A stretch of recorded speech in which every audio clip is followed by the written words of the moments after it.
भाईंदर पूर्व येथील नवघर येथील विनाश सोसायटीचा वाद चव्हाट आहे। सोसायटीतल्या रहिवाशांनी जनरल मीटिंग घेऊन काय आरोप केलेले आहेत, कुणावर आरोप केलेले आहेत, नक्कीच वादाची ठिणगी कुठे पेटली, या संपूर्ण घटनेबाबत सभासदांनी काय सांगितलं आपण जाणून घेऊ।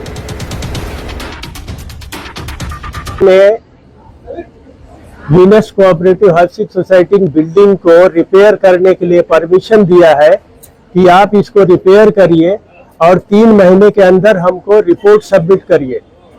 उसी के आधार पर सारे मेंबर का मीटिंग लिया गया और सारे मेंबर की सहमति से ये कार्य शुरू किया गया। हमारे सोसाइटी में कोरोना के बाद में कोई ऑडिट नहीं हुआ, कुछ नहीं हुआ, और हमारे एक मेंबर छितरमल गुप्ता ने जो पहले कमेटी थी उसको प्रेशर में डाल के और जबरदस्ती इलेक्शन करके खुद चेयरमैन बन गए, उनका बेटा सदस्य बन गया, बाकी मेंबर बने। और पुरानी रिपोर्ट को कोई भाटी करके है, उन्होंने स्ट्रक्चरल ऑडिट रिपोर्ट को 2021 में हुआ था, उसको अभी सबमिट किया और सबमिट करके बिल्डिंग को धोखादायक डिक्लेयर कराया।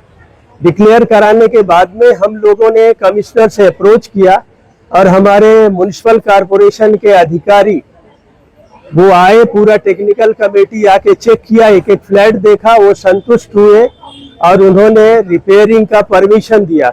और हमारे अधिकारी इतने अच्छे थे कि हम लोगों ने उनको पानी और चाय का ऑफर किया, वो भी उन्होंने डिनाई किया। उन्होंने निष्पक्ष रूप से जांच किया, देखा और उन्होंने रिपेयरिंग का परमिशन दिया।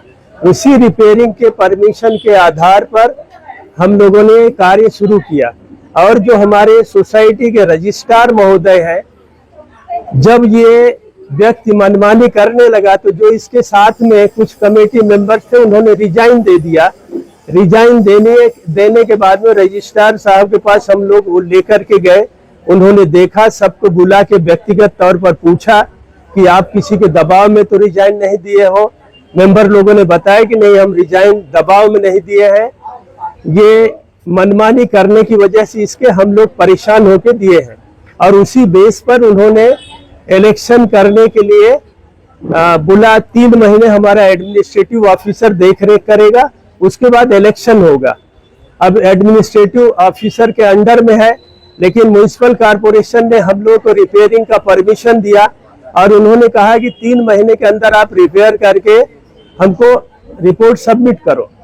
एडमिनिस्ट्रेटिव ऑफिसर बोल रहा है कि हमको पावर नहीं है, हम आपको नहीं दे सकते रिपेयरिंग के लिए परमिशन। फिर सारे लोग, मेंबर लोगों का मीटिंग हुआ, मेंबर लोगों ने बोला कि बारिश के पहले रिपेयर करें हम लोग, नहीं तो हम कहाँ रहने के लिए जाएंगे। कुछ ऐसे मेंबर हैं जो रिटायर्ड पर्सन है, बेड रिडन है, उनके पास कोई अर्निंग का सपोर्ट नहीं है, जो उन्होंने 1,50,000 जमा किया उसी से उनका घर चल रहा है। वो सब देखते हुए बिल्डिंग के सारे मेंबर ने डिसाइड किया कि बिल्डिंग को हम रिपेयर करें। और रिपेयरिंग करने के लिए हमारे पास फंड भी नहीं था, लेकिन बिल्डिंग में सौभाग्य से एक व्यक्ति ऐसा था जो ये काम करता था। उसने ये कहा कि हम रिपेयरिंग करेंगे, जब आपका कमेटी बन जाएगा तब आप पैसा दीजिएगा, और उस बेस पर उसने काम शुरू किया। लेकिन अभी उसका कहना ये है कि उसको धमकियां मिल रही है कि तुम काम रोक दो, तुम नहीं कर सकते हो। उसके बाद हम लोगों ने नगर सेविका महोदय से अप्रोच किया और उनसे रिक्वेस्ट किया कि आप इसमें हमको हेल्प करें।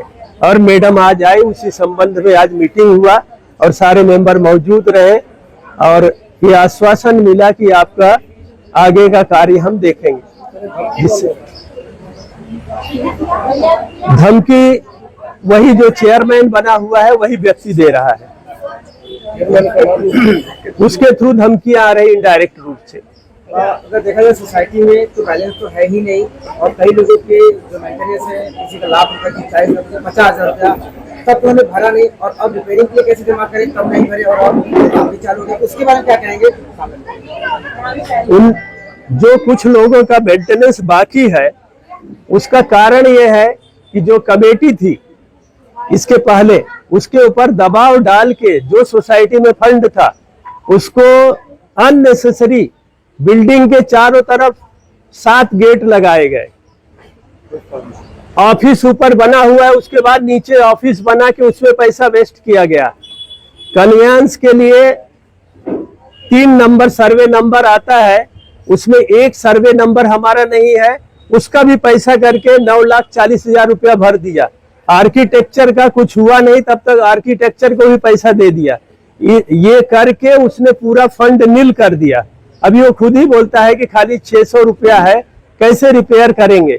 तो जिनका मेंटेनेंस बाकी था 3-4 लोगों का, उनसे हम लोगों ने अप्रोच किया कि आप अपना फंड जमा करिए और हम लोग भी कुछ कंट्रीब्यूशन करेंगे और रिपेयरिंग करेंगे। उन्होंने सहर्ष स्वीकार किया और उन्होंने कुछ पैसे भी दिए। उसी की वजह से हम लोगों ने थोड़ा बहुत शुरू किया। नमस्कार, मेरा नाम पुष्कर चोपड़ा है और मैं वीनस अपार्टमेंट में रहता हूँ। मेरा जो फ्लैट है वो मेरी मम्मी के नाम पे, सरोज चोपड़ा के नाम पे, और मैं उनके साथ में यहाँ रहता हूँ। अब जो ये आप लोगों ने सब देखा होगा कि लोगों ने अपने अपने विचार व्यक्त किए कि कैसे बिल्डिंग को प्रॉब्लम दिया जा रहा है, रिपेयरिंग नहीं करने दिया जा रहा है। एक लोगों में भय ऐसा भी है कि ये जो है, पहले गीता मैडम हमारी मीरा भाईंदर की आमदार थी, उनका नाम लेके लोगों में ऐसा होता था, भय का निर्माण होता था कि भाई वो गीता मैडम का खास आदमी है, कल को वो कुछ हम उनके बारे में कुछ गलत बोलते हैं या उनका आक्षेप कुछ लेते हैं या कुछ उन पर आरोप लगाते हैं, कल को हमारे ऊपर कुछ आया तो हम क्या करेंगे। अब जब मेहता साहब हमारे आमदार बने हैं, सरनाइक साहब आमदार है, खासदार साहब मस्के साहब है, तो ये हर एक का जो है, इनका बोलते हैं नजदीक के लोग, नजदीक के हैं, उनका बैनर लगाते हैं, उनके साथ घूमते हैं, ऐसा है। तो लोगों में ऐसा भय है कि भाई अगर हम लोग इनके ऊपर कुछ आरोप है या इनको कुछ इनकी गलतियां अगर हम बताते हैं और कल को ये हमारे ऊपर जो ये करते हैं, ये अगर कोई अगर किसी का वो कुछ इनको बोले तो हमेशा ऐसा करते हैं कि वो तो गाली गलौज से ही बात करते हैं। तो हमें लोगों में भय का निर्माण ऐसा है कि अगर आमदार का इसका नाम लिया और कल को उनके लोग आके हमको ऐसा कुछ किया और हमारे ऊपर कुछ ये हुआ तो क्या करेंगे हम लोग। तो लोगों में ये चीज का भय है, इसी का निवारण हम चाहते हैं कि इसी का निवारण जो है आमदार खासदार साहब हमारे लिए करे। और हमको पूरा यकीन है कि हमारे आमदार खासदार साहब जो लोगों के द्वारा चुने गए हैं तो वो कभी कोई गलत चीज का साथ नहीं देंगे। हमेशा सोसाइटी का जहाँ पे लोग ज्यादा है, जहाँ पे लोगों का मत ज्यादा है या लोग मत सही है, उसी का साथ देंगे, उसी का समर्थन देंगे। ऐसा हमें मीटिंग इसलिए लिए गई है क्योंकि जो चित्रमल जी गुप्ता जी है वो हम सबको बहुत परेशान कर रहे हैं। हम लोग को ये बिल्डिंग रिपेयर करनी है, लेकिन वो हमसे जबरदस्ती ये बिल्डिंग तुड़वाने की बात कर रहे हैं, बिल्डर लेके आएंगे ऐसी बातें कर रहे हैं। इसलिए ये मीटिंग बुलवाई गई थी ताकि इसका कोई हल निकले। हम लोग को ये बिल्डिंग रिपेयर करनी है, ना कि ये तोड़नी है। इसलिए हम लोग ने ये मीटिंग बुलवाई। एक्सप्लेन केलेलं आहे काय काय म्हणजे हे झालं आणि ते बरोबर आहे आणि शेवटी सर्वांचं ठरलं की रिपेअरिंग मध्ये जायचं। मी पहिले चेअरमन झालेला आहे, सर्व त्यात मी रिझाईन केलं, कमिटी मेंबर मी ते पण सांगितलं तुम्हाला। त्याला मी प्रत्येक टाइमला बोललो की बाबा रिपेयरिंग अपने को रीडेवलपमेंट में नहीं जाने का, रिपेयरिंग करने का है। और तुम बोलते है कि कोई भी काम नहीं करेगा, नहीं रिपेयरिंग नहीं करने का, अपने बिल्डिंग गिराने का है। मैं बोला ये आमच्या आम्ही लोकांनी यांनी लोकांनी हे केलं की आम्हाला सर्वांनी डिसाईड केलं की बाबा रिपेयरिंग में म्युनिसिपालिटी करस्पॉन्डेंट किया है, ये परमिशन भी दिया है कि कर सकते हो। अभी एक्सप्लेन तो किया, एक्सप्लेन केलेलं आहे सर्व। पहिला रिपोर्ट खोटा निघाला, दुसरा खोटा हे करून येऊन लोक आपलं नगरपालिका हे लोक येऊन कलेक्टर वगैरे चेक पण केलं, त्यांनी सांगितलं की नाही रिपेयर करू शकतात। हमारी बिल्डिंग में जो मतलब जो भी धमकियां वगैरह जो दी गई है चित्रमल गुप्ता के हिसाब से उस चीज को लेके ही हम लोग ने ये मीटिंग बुलाई है। हमारी बिल्डिंग को अवैध तरफ से धोखाधड़ी बोला गया है करके, जबकि ये धोखाधड़ी नहीं है। उस चीज की वजह से हम लोग ने मीटिंग बुलाई है। हम लोगों को रास्ते पे लाने का, हम लोगों को धमकियों देने का, फिर वापस किसी भी चीज को मतलब उनकी मनमानी चले बिल्डिंग में, हर चीज में। जब से वो पद पे आए हैं, जो पद जो उन्होंने वो अपनी तरफ से लिया है, वो ना ही तो बिल्डिंग में किसी लोगों से पूछा है, ना किसी की गवाही है, अपनी तरफ से अपनी सहमति से सब चीज जो भी है सब उन्होंने खुद से किया है और खुद से ही अपने पद पे रहे हैं। जो भी पद पे थे उनको ना ही तो अपनी मनमानी चलाने दी, उन्होंने खुद से ही तो खड़ा किया, सबको खुद से ही बनाया। चेयरमैन सेक्रेटरी जो भी बनाते हैं वो उन्होंने बनाया, पर ना ही उनकी चलने दी। सब लोगों ने अपना अपना ना चलने की वजह से इस्तीफा दे दिया। फिर उनकी मनमानी चलने दी उन्होंने।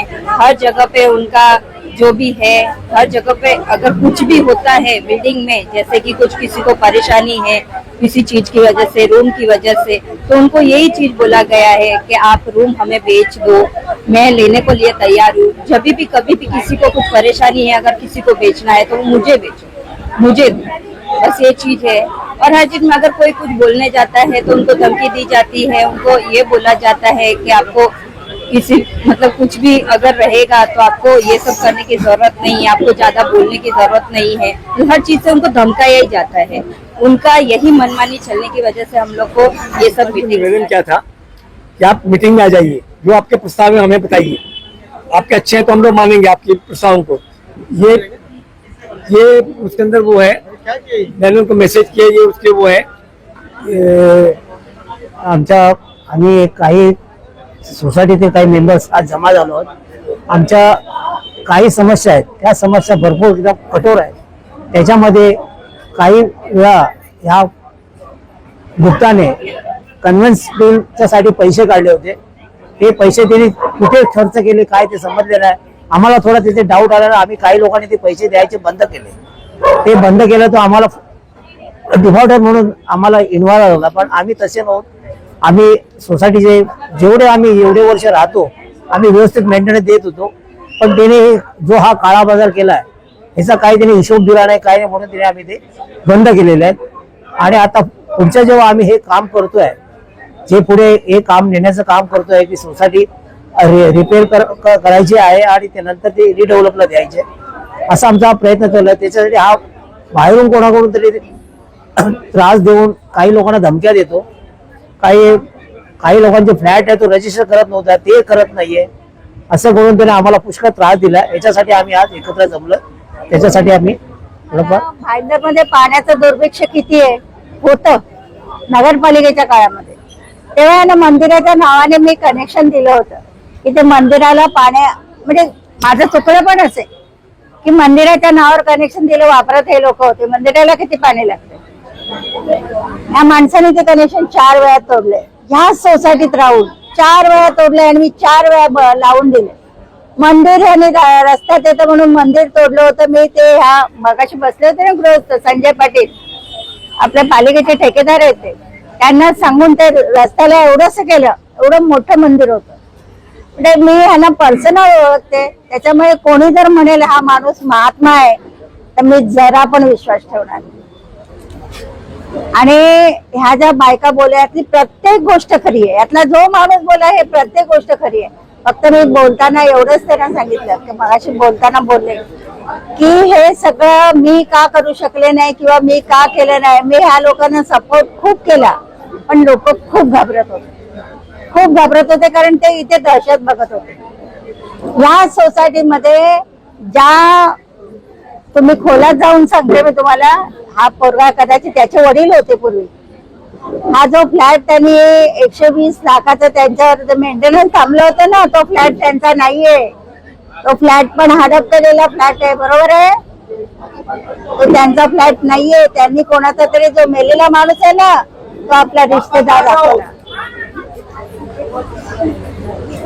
आज त्यांचे इथे 4 फ्लॅट आहेत, कसे आहेत काय आहेत मला माहिती नाही। हा आहेत ना, ते किती फ्लॅट आहेत?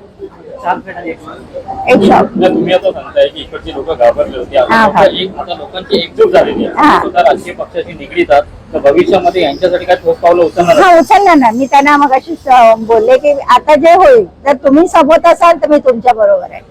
फक्त माझी लढाई एकटीची असणार नाहीये, कारण प्रॉब्लेम त्यांचे आहेत, त्याच्यामुळे त्यांचे प्रॉब्लेम घेऊन ते माझ्या बरोबर असतील तर माझ्यावर कोण विश्वास ठेवेल। अन्यथा माझा काय स्वार्थ म्हणून मलाही प्रश्न विचारला जाईल, तर ह्या लोकांच्या लढ्यात मी त्यांच्या बरोबर